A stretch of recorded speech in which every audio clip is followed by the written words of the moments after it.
Hello नमस्कार students.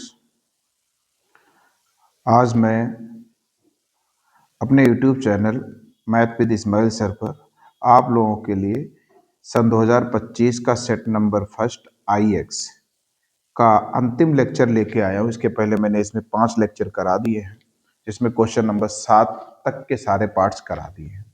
अब मैं लास्ट 2 क्वेश्चन 8 और 9 कराने जा रहे हैं। तो ये 8 और 9 जो है ये लॉन्ग क्वेश्चन है, 8 नंबर के क्वेश्चन है। इनमें से कोई हर पार्ट में 2 दिए, एक करना है। तो चलिए स्टार्ट करते हैं। सबसे पहला हमारा जो क्वेश्चन है 8 का ध्यान से देखिएगा। क्या है 8 का जो का है, एक करना है मुझको, जो हमको क्या करना है, एक करना है, लेकिन मैं आपको दोनों सॉल्व करना बताऊंगा। पहला क्वेश्चन है मैक्सिमम मिनिमा से उच्चिष्ट निम्निष्ट जो चैप्टर है उससे है, और बहुत इंपॉर्टेंट क्वेश्चन है बेटा। ये बोर्ड एग्जाम के लिए भी बहुत इंपॉर्टेंट है।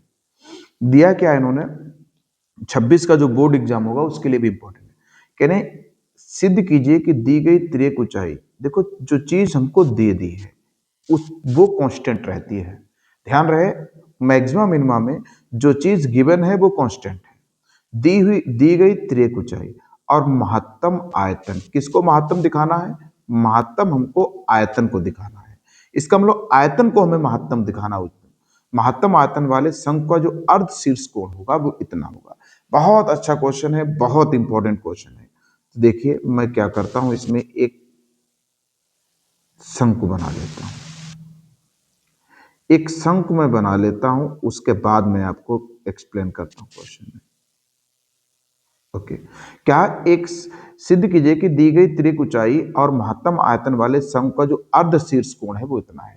तिर्यक ऊंचाई इसकी दे दी गई है, तो तिर्यक ऊंचाई तो कांस्टेंट हो गई। मान लो मैंने इसकी तिर्यक ऊंचाई L मान ली, और ये हमारा एक शंकु हो गया।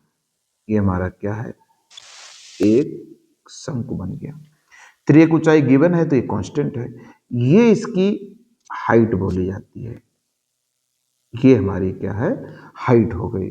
अगर हम इसको नामकरण कर दें तो ABC, और इसको अगर हम O नाम दे दें, ऊंचाई को आमतौर पर H से, ये त्रिज्या है, ये हमारी OB क्या है, ये त्रिज्या है जिसको हम R से रिप्रेजेंट करते हैं। ओके, अब इसमें गिवन क्या है, देखो गिवन क्या है, हमको जो L है, तिर्यक ऊंचाई जो है, तिर्यक ऊंचाई जो L है, ये हमें गिवन है, ये दिया हुआ है। ओके, तो ये कांस्टेंट रहेगा। अब इन्होंने पूछा है हमें महत्तम किसको दिखाना, आयतन को। हमें तो आयतन, तो हम एक काम कर लेते हैं, शंकु का आयतन। हमें मालूम है शंकु आयतन का फॉर्मूला क्या होता है, शंकु आयतन 1/3 पाई r स्क्वायर h होता है। ओके, अब बात आती है अर्ध शीर्ष कोण, तो हम अर्ध शीर्ष कोण मान लेते हैं, ये हमारा क्या हो गया, अल्फा हो गया, हमारा अर्ध शीर्ष कोण है। चलिए अब अगर हम यहां पर देखें, एच बी हमारा अननोन है, आर भी अननोन है, पाई और थी तो कांस्टेंट है। तो हमें मैक्सिमम मिनिमम 12th में 1 वेरिएबल है, 2 वेरिएबल बीएससी में है। बीएससी वाला अगर पता हो तो ये 2 में भी हो जाएगा। तो अब मुझे या तो आर यहां बना ले या एच बना ले, मुझे एक काम करना पड़ेगा। उसके लिए मैं एक रिलेशन जानता हूं, तिर्यक ऊंचाई L स्क्वायर बराबर क्या होता है, H square plus R square.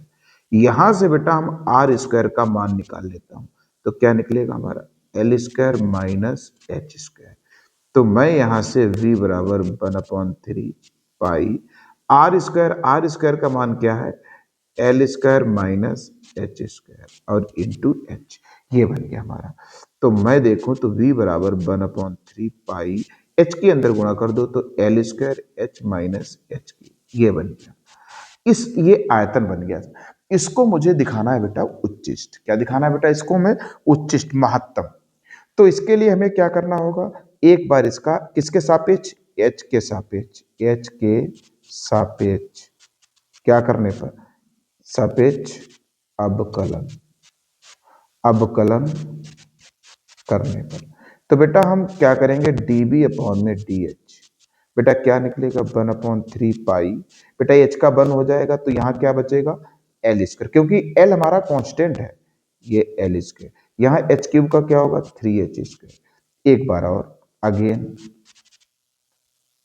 Again differentiating this with respect to H, तो बेटा क्या आएगा d2b में dh2 बराबर ये क्या आएगा 1/3 पाई। बेटा एच एल स्क्वायर कॉन्स्टेंट 0, यहाँ 6h, तो बेटा इसको काट दो 3 दूनी 6, तो मैं देखता हूं तो माइनस का 2πh ये आ गया। हमें मालूम है फंक्शन के मैक्सिमम या मिनिमम वैल्यू के लिए हमेशा ध्यान रहे क्या होता है, फलन के उच्चिष्ट या निम्निष्ट मान के लिए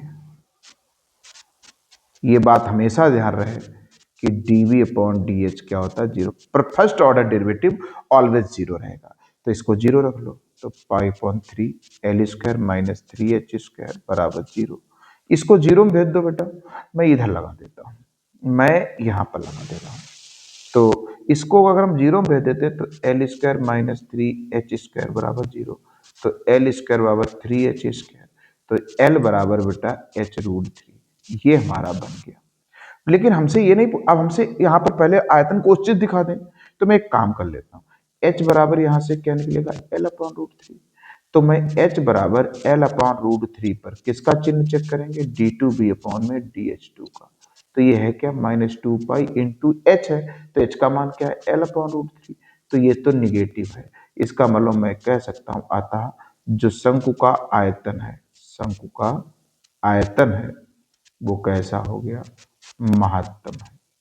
कैसा है बेटा महत्तम हो गया। अब लेकिन कह रहे हैं आयतन उच्चतम हो, वो तो दिखा दिया।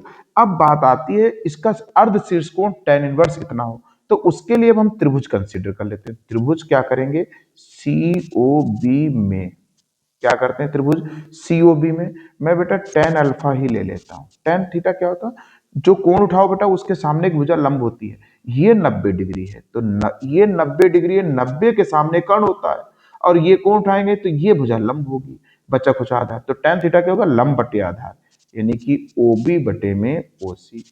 बेटा OB तो हम जानते हैं कितना है, OB R है, OC कितना है H। अब यहां प्रॉब्लम आ गई बेटा, यहां प्रॉब्लम क्या आ गई, R को हम H के पदों में ले सकते हैं, लेकिन H हमको किसके टर्म्स में पता है, H हमको पता है हमें H L के पदों में पता है, तो फिर अब यहां पर एक प्रॉब्लम तो आएगी भाई, हम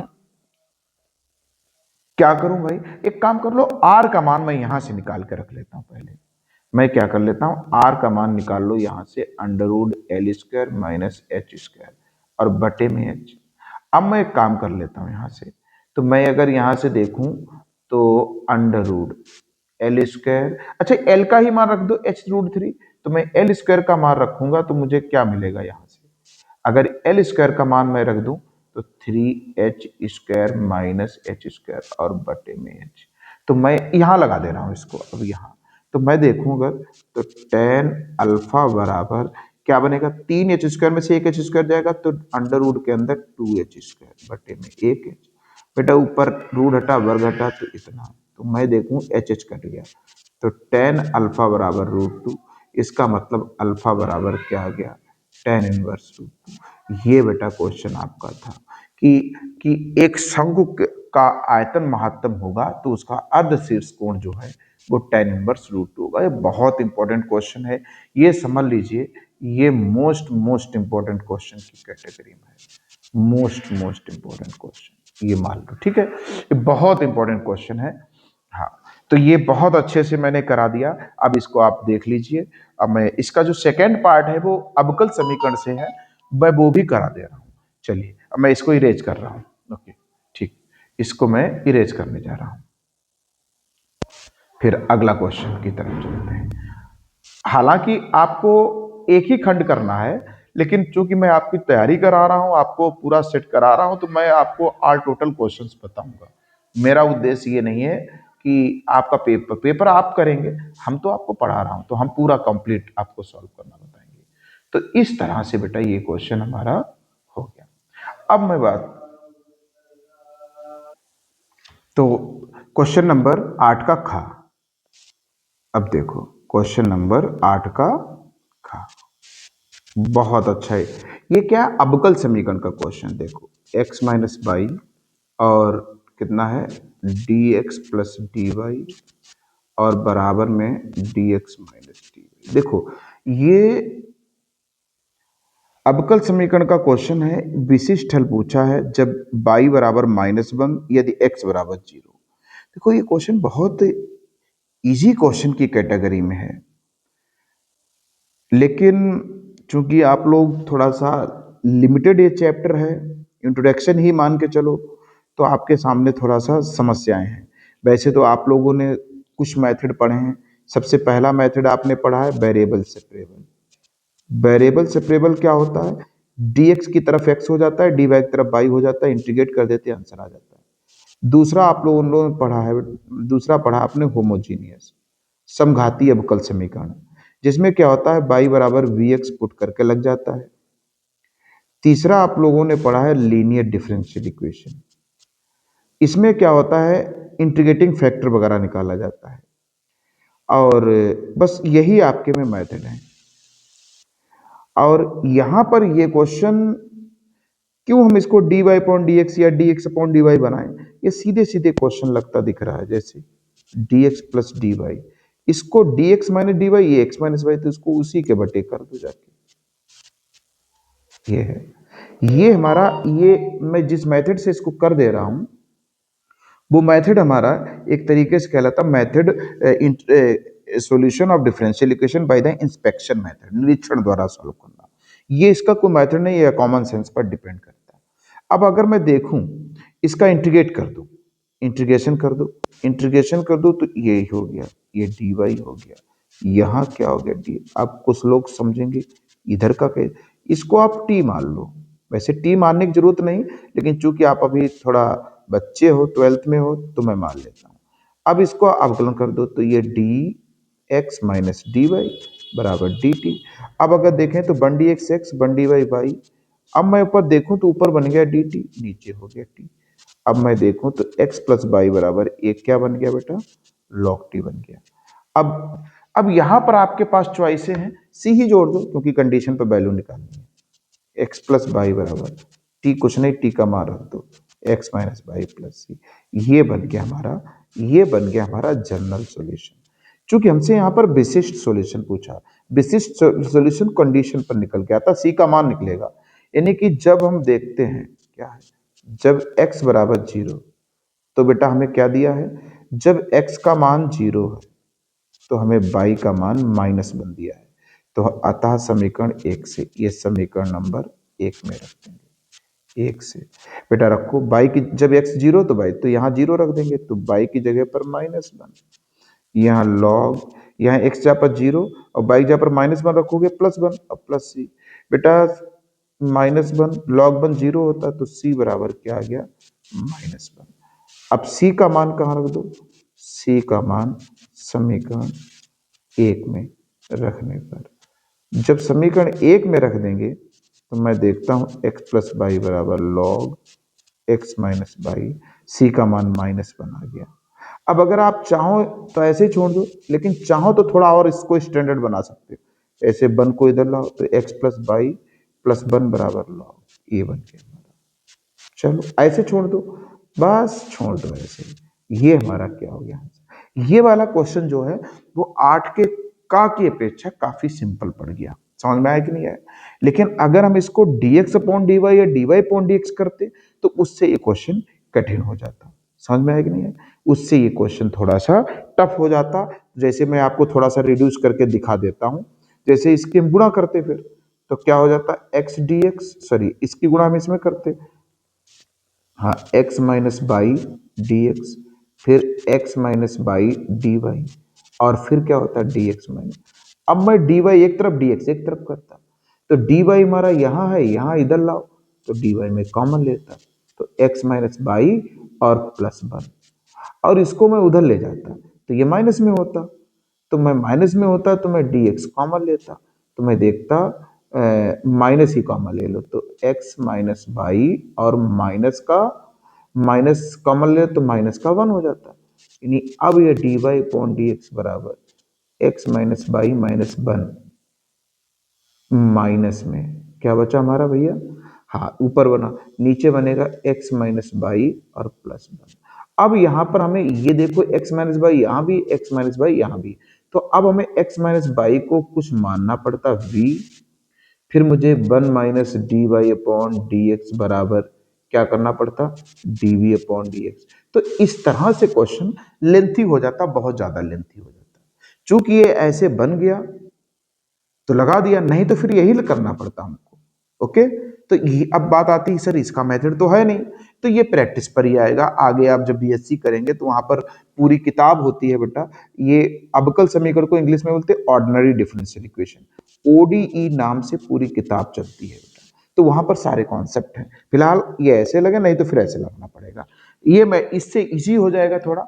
चलिए बेटा, बहुत अच्छा क्वेश्चन है, इंपॉर्टेंट क्वेश्चन, मैंने दोनों तरीके से आपको समझा दिया। चलिए अगले क्वेश्चन की तरफ चलते हैं। अब क्वेश्चन नंबर 9 का एक करना है, लेकिन हम दोनों आपको समझाएंगे, इसको मैं इरेज कर रहा हूं भैया। चलिए,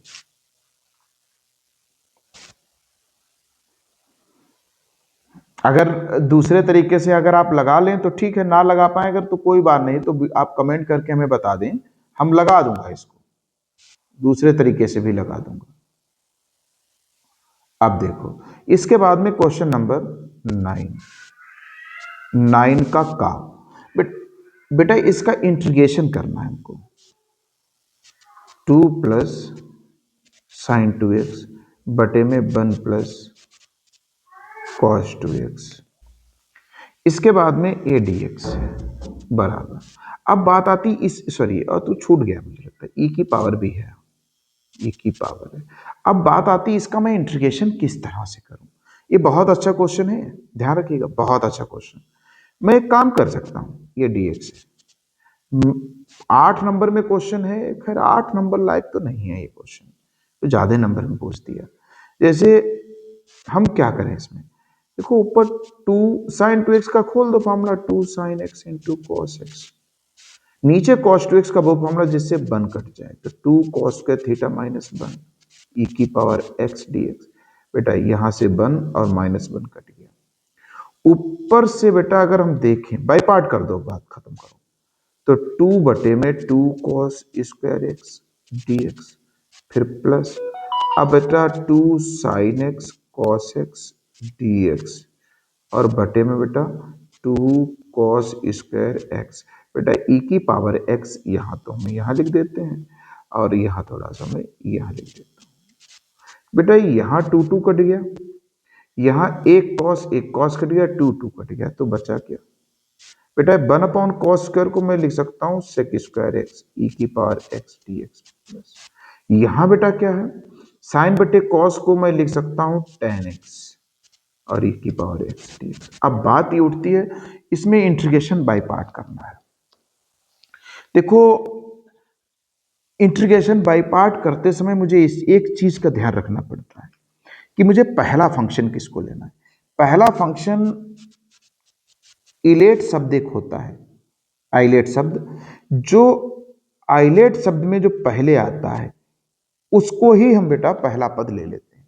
अब चूंकि इन दोनों में टेग्नोमेट्री फंक्शन ऊपर है, ई है एक्सपोनेंशियल फंक्शन बोला है, तो एक्सपोनेंशियल फंक्शन टिग्नोमेट्री फंक्शन हमारा पहला फंक्शन रहेगा। तो मैं एक काम करता हूं, tan x पहला मान लो, इसको सेकंड मान लो, मैं इसको कुछ नहीं करूंगा, मैं इसको ऐसे रहने देता हूं। अब प्लस पहला लिखो, दूसरे का इंटीग्रेशन ई की पावर एक्स ई पर, फिर माइनस पहले का अवकलन tan का क्या होता है सेक स्क्वायर, दूसरे का समाकलन ई की पावर फिर का समाकलन। जैसे ऐसा किया देखो, ये पहला और ये सेम बन गया, तो मैं देखता हूं ई की पावर tan x प्लस, ये है, ये 8 नंबर वाला क्वेश्चन नहीं है, 5 नंबर से ऊपर नहीं है, लेकिन आया है तो उसका फायदा उठाइए भाई, 25 में आया है बेटा। बहुत अगर ऐसा क्वेश्चन आ जाए तो बहुत आसान ही क्वेश्चन है, इजी क्वेश्चन है। चलिए अब मैं इसका जो खा क्वेश्चन है, ये निश्चित रूप से थोड़ा लेंथी क्वेश्चन है बेटा, इसको मैं इरेज कर दे रहा हूं। इसका जो खा क्वेश्चन है ये थोड़ा सा लेंथी क्वेश्चन है। देखिए बेटा कैसे हमें इसको करना है। 9 का खा क्या है, 9 का खा बेटा, इसमें हमको कह रहे हैं कि इंटीग्रेशन 3x प्लस 5 बटे में X cube minus X square और minus X plus one D X. मुझे इसका समाकलन करना है, ठीक है।